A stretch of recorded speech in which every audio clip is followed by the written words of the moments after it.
जय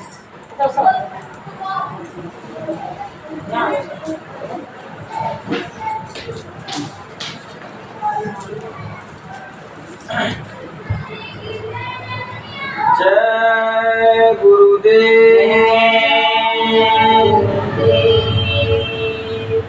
संत सदगुरु फरमाते हैं कि सारे दुखों का जड़ हमारा मोह है। सभी दुख जितने भी उत्पन्न होते हैं हमारा मोह है, चाहे वो धन संपत्ति से हो, चाहे किसी रिश्ते से हो, या फिर हमारा जन्म और मरण से हो।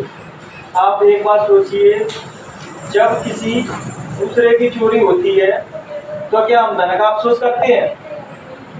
नहीं करते कि हो गई चोरी हो जाए, तो क्योंकि हमें पता है कि वो धन हमारा नहीं है, क्योंकि मोह नहीं है उस धन से। और कोई रिश्ता, कोई किसी का आदमी मर जाता है लेकिन हमारा उससे कोई रिश्ता नहीं होता, तो क्या हम रोते हैं? नहीं रोते। ये भी मोह का कारण है, क्योंकि इससे हमारा रिश्ता नहीं। ऐसे ही सब चीजें हैं, जब तक हमारे रिश्ते हैं तब तक दुख है। और जब तक, जैसे कहते हैं, जो व्यक्ति ज्ञान को प्राप्त हो जाता है, सबसे बड़ा दुख जो व्यक्ति को आ जाए ना, तो सबसे बड़ा दुख का कारण मोह ही है। क्योंकि तुम्हारा मोह नहीं होगा, अगर हमें किसी से लेना ही देना नहीं है तो संसार में कुछ भी चलता रहे, कुछ हमें सब कुछ फर्क नहीं पड़ता। तो कहते हैं कबीरा खड़ा बाजार में, मांगे सबकी खैर, और ना काऊ से दोस्ती है ना काऊ से खैर। जब इस माइंड सेट के साथ साधक लोग, भक्त लोग रहते हैं तो ना संसार में कुछ फर्क नहीं पड़ता कि कुछ क्या हो रहा है क्या नहीं हो रहा। क्या ये बताइए, हमारे कहने से कुछ रुक जाएगी? क्या हमारे कहने से कुछ नहीं होगी? ऐसा हो सकता है? तब भी होगी। तो एक फकीर था और उसकी पत्नी थी। तो एक फकीर का बच्चा मर जाता है, तो वो फकीर गया था कहीं सत्संग वत्संग करने के लिए, ब्रह्म के सूत्र बोलने के लिए। अब जब वापस आया तो पत्नी ने कही कि तुम्हारा बच्चा खत्म हो गया। पहले पत्नी ने उनसे कहा कि आप मान लीजिए आपको परमात्मा ने हीरा दिया है, और देने के बाद उसने ले लिया, तो आप क्या करोगे?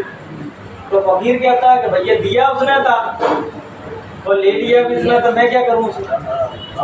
तो जैसे उन्होंने अंदर जाके और बच्चे की लाश देखा, मतलब हीरा का तो बहाना था, जिसको बताना चाह रहे थे तो मतलब ये भी तो संतान से बड़ा कोई हीरा नहीं है। तो जो बता कि तूने मुझे आज जीवन का बहुत बड़ा ज्ञान दिया है, नहीं तो मैं रोता रहता। उसने दिया था, उसने ही दे दिया। ऐसे ही हमारी सांसों की पूंजी चल रही है, वो दे रहा है, और जब कोई लेने पाएगा तो ले लेगा चीज। लेकिन हमारा दायित्व ये है कि अब वो सांस छूटने से पहले हम भजन करके, ज्ञान प्राप्त करके, जो सदगुरु के चरणों में बैठे हैं, बस सदगुरुओं के वचनों को सिद्ध करते हैं। कि उनके जब सानिध्य में गए हो तो उनको भी तो लगना चाहिए, जब हम पर हमारी चेतना जाए जीवात्मा, तो वो भी गर्व से कह सकेंगे कि मेरी चेतना आ रही है। जब तक चेतना हमारी जागृत नहीं होती तभी तक हम मंदिरों, मस्जिदों, गुरुद्वारों में और तरह तरह के तीर्थों में जाते हैं। जब तक हमारी चेतना जागृत हो गई तो फिर हमें कहीं जाने की जरूरत नहीं। जैसे एक बहुत बड़े कथावाचक की लड़की है, वो कह रही, एक लड़के ने पूछा कि मंदिर मस्जिद जाना जरूरी है क्या? तो उन्होंने कहा कि मंदिर मस्जिद जाने से तुम्हारे अंदर भक्ति पैदा होती है। अगर तुम्हारे अंदर भक्ति पैदा हो गई फिर तुम्हें कहीं जाने की जरूरत नहीं। ये कथावाचक बोल रही है। जो कथाएं, सत्संग हमें जो सुनाए जा रहे हैं वो केवल तुम्हारे अंदर भक्ति देने के लिए सुनाया जा रहा है। अगर तुम्हें इतना भी सुनना है तब भी तुम्हारे अंदर भक्ति प्रकट नहीं हो रही तो बताना सुनने व्यर्थ ही है किसी को भी सुनना। और जिस दिन तुम्हारी भक्ति प्रकट हो गई, ना तो तुम्हें तीर्थ जाना, ना मंदिर जाना, ना गिरजा घर जाना, ना दरगाह जाना, क्योंकि जिसके जहाँ तुम इबादत प्रार्थना करोगे वो अपने घर बैठे उसको भी बुला सकते हो। या देवता कबीर साहब को तो ना मंदिर में घुसने दिया था ना मस्जिद में घुसने दिया था। रैदास को ना मंदिर में घुसने दिया था ना मस्जिद में घुसने दिया। क्या उनकी भक्ति सच्ची नहीं थी? ये तो केवल ये तो केवल इसलिए संसार में बनाई गई है मंदिर और मस्जिदें, जहाँ से तुम्हें उसकी याद आती है। जैसे हम बेहोश होकर चल रहे हैं, बेहोश हो धुत नशे में, तब भी हम मंदिर और मस्जिद के बगल से निकलेंगे तो नो जरूर करेंगे या कुछ ना कुछ करेंगे। क्यों? कि वो तुम्हें याद दिलाने के लिए है कि केवल बेहोशी में ही मत मर जाना। पर वहां जाके फिर तुम्हें जो नहीं है वहां घंटा बजाया, रुक लगाया, काम फॉर्मेलिटी पूरी नहीं। वहां से तो चीजें शुरुआत है, वहां से और अंत में तुम्हारी आत्मज्ञान प्राप्त कर ले। मंदिर जाना तो शुरुआत है धर्म की, मंदिर का वो शुरुआत है माइंड में समझ रहे हैं, लेकिन अपन क्या करते हैं, मंदिर गए वहीं तो समझ लिए धर्म का एंड हो गया। नहीं, वो तो शुरुआत है धर्म की।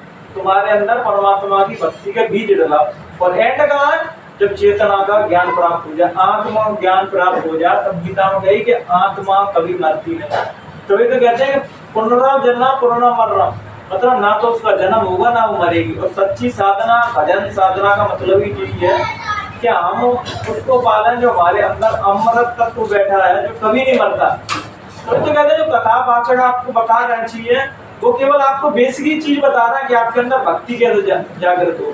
भक्ति जागृत होगी तब तुम अंतिम गंतव्य अपनी आत्मा का दर्शन करोगे। जब आत्मा का दर्शन हो जाता है तो सभी चीज व्यर्थ लगने लगती। जैसे एक बच्ची ने एक संत से पूछा कि महाराज आप कहते हैं कि सब कुछ अपने अंदर है, परमात्मा अपने अंदर है, लेकिन जिस संत महात्मा तो कह सकते हैं तो परमात्मा मेरे अंदर है, वो कहीं नहीं जा सकते, लेकिन नॉर्मल आदमी तो मंदिर मस्जिद जाएगा ही। तो उन्होंने इतनी बात करी, लेकिन मैं इसमें 2 लाइन और जोड़ना चाहूंगा कि आप शुरुआत में भले मंदिर मस्जिद जाइए, जब आप भले नॉर्मल भी आदमी हो, जब ध्यान आप करेंगे तो नॉर्मल से अब नॉर्मल की तरफ होगी, मतलब साधारण से ये परमात्मा की तरफ चल पड़ेंगे जब हम ध्यान भजन करते हैं तब। क्योंकि नॉर्मल तो जब संत महापुरुष जब शुरुआत में साधना में जाते हैं या भजन करते हैं शुरुआत में, तो सभी नॉर्मल होते हैं। जब भजन करके परिपक्व हो जाते हैं तब ब्रह्म बन पाते हैं। तभी अपने हिंदू धर्म में संतों ने कहा अहम ब्रह्मास्मि, जैसे मुस्लिम संत कहते थे अनलग, मतलब मैं ही खुदा हूँ। तो सूफियों को भी इस्लाम नहीं पचा पाया, उनको भी मार दिया। जैसे अपने संतों में हिंदू समाज के संत भी कहते हैं कि मैं ही परमात्मा हूँ, तब तुरंत विरोध में खड़े हो जाएंगे, लेकिन उसकी जड़ तक नहीं जाएंगे। वो क्यों कह रहे हैं, वो किसी अहंकार बस नहीं कह रहा कि मैं परमात्मा हूँ।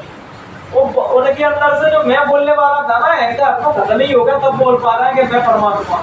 जब तक तुम्हारे अंदर कुछ चलता है कि मैं, तब तक मुझे कह नहीं पाऊंगा मैं परमात्मा। जैसे एक संत हुए थे रामतीर्थ, तो वो जब गड्ढे में गिर गए एक बार, तो उन्हें पूरा बढ़िया लगी तुम्हारे पैर में, तो जब घर में गए कहने लगे आज रामतीर्थ गड्ढे में गिर पड़े और उनके पैर में लग गए। तो सब घर के सोचने लगे रामतीर्थ गड्ढे में गिरा, क्या तुम रामतीर्थ नहीं हो? तो गड्ढे में तुम्हें गिरा, उनसे कह रहे रामतीर्थ छोड़ में जाना थे, ऊपर तुम बाहर गड्ढे में गिरेगा और पाए में लग गए। तो घर वाले कह रहे तो बात करते कर रहा हूँ, तो किसी और की बात कर रहा हूँ। तो जो गड्ढे में गिरा वो अलग व्यक्ति था, जो मैं हूँ वो व्यक्ति अलग। जैसे अपन आप संसारिक रिश्ते में नहीं कहते मेरा नाम राहुल, आपका नाम कुछ और, तो ये तो एक भौतिकता के रिश्ते हैं बस। अध्यात्म रिश्ते तो कहानी का उद्देश्य है, अध्यात्म रिश्ते हैं, तो ना चोट लगती, ना वो जलता, ना मरता, ना वो करता, उसको कोई पीड़ा ही नहीं होती। तो संत जो होते हैं वो मौज में जब वो देख लेते हैं कि मेरे आसपास जो मेरे सांसों में समा गए और एक रंग हो गए प्रेम में, तब वो बातें बोल पाते हैं। जब गहरी से गहरी बात गुरु महाराज को बोलनी होती थी ना, तो वो सार्वजनिक मंच से नहीं बोलते थे, उस बातों को किसी गिने चुने लोगों के सामने ही बोलते थे। और जब मंच से कोई चीज बोलते थे तो उन्हें पता है कि मंच से क्या बोलना है, तो मंच से वो बात बोलते थे सभी जनता के लिए बोली जा रही, और शिष्य के लिए तो वो बात बोली जाती है। तो शिष्य और गुरु का रिश्ता तो एकांत का होता है। शिष्य को मुझे पता है कि मैं इसको कितनी भी गहरी बात बताऊंगा तब भी इसकी आस्था डगमगाएगी नहीं। और अपनी आस्था क्या है, बस गुरु महाराज ने कहती सबको छोड़ दो भाई पूजा लगाओ, तो सबसे पहले अपन विरोध में खड़ा जाए। जो शंकर जी की बुराई कर रहा है, जैसे विष्णु जी की बुराई कर रहा है, लेकिन वो तुम्हें उनसे ऊंची की चीज बता रहे हैं। जब कृष्ण भगवान ने भी गीता कही थी ना, तो ऐसे ही नहीं बोलते कि मुंह उठा के गीता बोल दी उन्होंने सदगुरु के सानिध्य में जाके 8-10 साल मौन में रही, तो चुप को बैठे। जब व्यक्ति चुप बैठता है उसी के अंदर से वो ब्रह्म प्रकट होता है। इसलिए यदि बहुत से लोग कहते हैं ना कि आयु बढ़ाने की दवाइयां चल पड़ी, तो आयु बढ़ाने के लिए मैं आपको 2 चीज बता रहा हूँ। आप वो 2 काम करिए, आपकी आयु हमेशा बढ़ती चलेगी। एक तो आप क्या कीजिए, पहला काम है कि आप बोलिएगा, तो बोलते हैं ना अपन, इससे अपनी आयु कम होती है, अपनी ऊर्जा नष्ट होती है। और दूसरा, आप खाना भोजन नियंत्रण मात्रा में, ज्यादा भोजन करते हैं उससे भी हमारी आयु कम रहती है। तो खाओ संतुलित और बोलो संतुलित, ये तुम्हारी आयु बढ़ाएंगी। और तुम्हारे कहते हैं आयु ऊपर से फिक्स नहीं है, ऊपर से तो सांसों की पूंजी मिली है। अब तुम चाहो तो एक तरह का गवा दो, चाहो तो सालों साल चलाओ। जब हम अपने साइंस भी कहता है जो व्यक्ति ध्यान करता है उसकी आयु बढ़ती है। कि ध्यान में क्या होता है, अपनी सांसों की जो गति है ना वो बिल्कुल धीमी धीमी चलने लगती है। यदि आज कोई व्यक्ति कम वासनाओं को करता है तो उसकी सांसें तेज चलने लगती है। जब कुत्ता आपने देखा वो उसकी सांसें तेज चलती रहती है। और जिन चीजों की, पशुओं की, जानवरों की, इंसानों की सांसें तेज चलती है वो जल्दी मर जाती है। जिनकी सांसें मध्यम गति से धीरे धीरे चलती है उनकी आयु बढ़ती है। ध्यान का आप कहते हैं बहुत से लोग भजन करो, लेकिन आप तुम उसका साइंटिफिक लॉजिक बताओगे कि इससे तुम्हारी आयु बढ़ेगी, सांसें मध्यम गति से चलेगी। वो योग का मतलब ये होता है, और तुम्हारे चेहरे पे ग्लो आएगा, नूर आएगा। वो कहते हैं कि ब्रह्मचर्य का पालन करेंगे तो तेज आ जाएगा चेहरे। तो वो संत कहते हैं कि एक दिन ही में आने लगेगा। तुम एक दिन ही ब्रह्मचर्य का पालन करोगे, भजन करोगे तो एक दिन ही में आएगा, एक महीने में आएगा, एक साल में तुम्हारे अंदर साक्षात ब्रह्म दिखने लगेगा। स्वामी विवेकानंद ने 12 साल का ब्रह्मचर्य किया था, तब जाके उन्होंने अमेरिका को जाके और अमेरिका को हिला दिया। हमारे जो संत महात्मा भारत में ऐसी ऐसी विभूति हुई है, लेकिन यहाँ के लोग कदर इसलिए नहीं करते कि भारत में ज्ञान का भंडार है, एक से ज्ञानी बने थे। अरे गरीब मोहल्ला तुम तो एक ज्ञानी बन जाए, इसलिए ज्ञान की जरूरत नहीं। अमेरिका में टोटली आदमी विदेशों में भौतिक बात में खिला है। जब यहाँ का कोई हीरा खिल के अमेरिका में जाता है विदेशों में, तो वहाँ उनके पास वो आके देख लेते हैं कि हीरा खिलता हुआ आ रहा है। अपन यहाँ तो इतने सारे हीरे हैं, तो गली गली में हीरे बैठे हैं, तो अपन तो अपनी आंखों का समथिंग समथिंग अपन मर ही चुके हैं कि अपने बगल से कोई बुद्ध पुरुष निकल जाए, कोई भगवान निकल जाए, कोई किसी पहचान नहीं है। जब भगवान राम आए थे तो आपको क्या लग रहा है कि लोगों ने पहचान लिया, तो उनको नहीं पहचाना। अगर पहचान लिया होता तो 12 साल जो वनवास हुआ था उसके पीछे राजा महाराजा की सेना जाती रावण पर लड़ने के लिए। कोई राजा महाराजा संग लगा था? नहीं था, क्योंकि उनको कोई भगवान ही नहीं मानता था। कौन लगे थे? बानर, भालू, रीछ, जानवर थे। वो देख सकते हैं भगवान को, लेकिन तुम्हारे पास वो आंखें नहीं है, तुम्हारे पकड़ से भगवान लग जाए तो तुम नहीं देख पाओगे। इसलिए जब हमारे पास कोई संकट हो, दरिद्र हो, बहुत ज्यादा दुख हो, तो हमारे आसपास से कोई संत महापुरुष निकले हैं, वो तुरंत पहचान जाएंगे। और जब तक हमारे पास सब कुछ है तो हमारे साथ चाहे भगवान ही निकल जाएंगे, हम नहीं पहचान सकते। तो एक बार ऐसे ही महात्मा बुद्ध जंगलों में ध्यान कर रहे थे नदी के किनारे, तो एक बालक जो बैठा था वो बहुत धनवान था, बहुत सारा धन कमा रहा, और वो सोच रहा था कि बस अब धन तो बहुत कमा लिया, बस सुंदर से सुंदर स्त्री भोगने की सोच रहा था, बड़े से बड़े मकान बनाने की सोच रहा था, बड़े से बड़े गाड़ी खरीदने की सोच रहा था। इतने में आनंद से भगवान बुद्ध कहते हैं कि देखो इस 7 दिनों में इसकी मृत्यु होने वाली है और ये क्या क्या आप बोल रहा है। तो आनंद ने कही कि महात्मा आपको कैसे पता कि मैंने तो देख लिया, आप तो क्या मैं उससे बता सकता हूँ? आप उससे जाके अवगत कराइए, 7 दिन मर जाएंगे। तो जाके बोला कि युवक, हमारे जो गुरुदेव है महात्मा बुद्ध कह रहा है कि तुम 7 दिन में मर जाओ। बस इतनी बोले थे वो 7 दिन में मर जाओ, वो 7 दिन से पहले ही मरने जैसी हालत में आ गई। क्योंकि मृत्यु जिसको सतगुरु करते क्या है, सतगुरु तो मृत्यु से जगाते हैं कि आगे चल के मृत्यु भी घड़ी है। इतना बेहोश मत हो जाना संसार में कि जिसको सत्य मान के जीने लगे, अगले आगे मृत्यु भी आने वाली है। तो जैसे मृत्यु के उसको आह्वान किया तो पत्थर कांपने लगा, मृत्यु भी डर के मारा। तो उन्हें डरिए नहीं, महात्मा बुद्ध के पास चलिए, उनके पास हर चीज का समाधान है। तो जब महात्मा बुद्ध के पास गए तो महात्मा ने बुद्ध गए, क्या फर्क पड़ता है कि 7 दिन में मरोगे, 7 साल में, 70 साल में मरोगे तो आप ठीक है। तो केवल वासनाओं के पीछे इतने अंधे मत हो जाइए कि अपने स्वयं की भी जानने कार्य लेना भूल जाओ। हम क्या करते हैं कि हम संसार में रचे हैं तो ऐसे रचे हैं संसार परमात्मा को पूर्ण तरीके से भूल चुके हैं। अगर परमात्मा को आप घर से भी याद कर रहे हो तो परमात्मा तुम्हारी संभाल करेंगे, तो नहीं कर रहे तो कहीं से ही संभाल नहीं करेंगे। अगर आप उनका शुक्रिया अदा कर रहे हो रोज, तो वो आपको इतना देगा कि आप शुक्रिया अदा कर करके भी थक जाओगे। लेकिन जब आप उसका शुक्रिया अदा ही नहीं कर रहे, शिकायत कर रहे हो कि मुझको 20 रुपए दिए, पड़ोसी को 40 भी दिए, जिस शिकायत हमारे अंदर भरी पड़ी है, तभी तो जो खुदा की, जो परमात्मा की हमारे ऊपर मेहर बस रही है, हम क्यों छोड़ देते पता है? शिकायत से भर जाते हैं। और हमारी रास्ता इतनी खंडित है कि आज इनके पीछे लगे हैं, कल कोई दूसरा काम उठाया उनके पीछे जनता लगी तो उनके पीछे तुरंत जनता होती है। क्योंकि जनता को परमात्मा से, ईश्वर से कोई मतलब नहीं है। जनता को अपनी वासनाओं से भौतिकवाद की चीजें मिल जाए, बस वही संत है। वो कहते हैं जिसके पीछे 10-20 है वही महान है।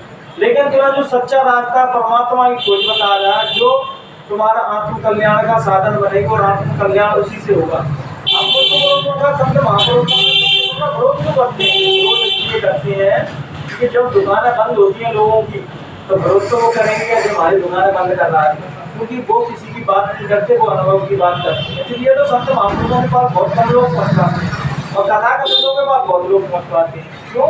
कि वो किताबों की बातें करती हैं, संत अपने अनुभव की बात करता है कि मैं ये नहीं कहते कि ऐसा किताबों में लिखा है, वो ये कहते हैं कि मैंने ऐसा देखा। अब वो चाहते हैं कि ये बात तुम भी कह पाओ कि तुमने ऐसा देखा। केवल किसी के पीछे ही लग के अपना जीवन बर्बाद मत कर देना। मेरा मानना यह है, किसी भी संत के पास जा रहे हो तो अपने आत्म कल्याण के लिए जाइए और ये प्रश्न जरूर पूछिए कि जो आपने साधना में प्राप्त किया, ज्ञान में प्राप्त किया, उसको हम कैसे प्राप्त करें। जब ये आप गहरा प्रश्न पूछोगे तब पता पड़ेगा कि महात्मा ज्ञानी है कि केवल किताबों की बात बोल रहे हैं। इसलिए किसी भी संत के पास जाओ, अपनी मुक्ति का, अपने मोक्ष का कारण पूछिए, जिससे तुम्हारा आगे कौन छूटेगा। नहीं अन्यथा ऐसे ही आओगे और कितनी बार तो जन्म ले लिया और कितनी बार मर गए।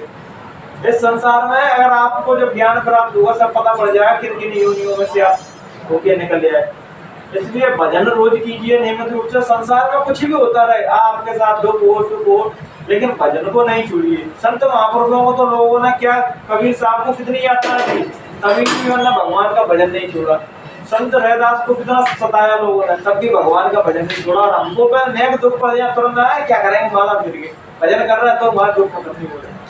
जब सोचो महापुरुषों को साक्षात भगवान के ही अंश से ब्रह्म उनके अंदर प्रकट हो गया, तब भी वो भगवान का भजन नहीं छोड़ा उन्होंने, इतनी यात्रा सहने के बाद। और हम जब हम संतों के पीछे लगे हुए हैं, मानते हैं, तो उनसे एक बात तो सीखो कि किसी भी हाल में भगवान का भजन नहीं छोड़ना है।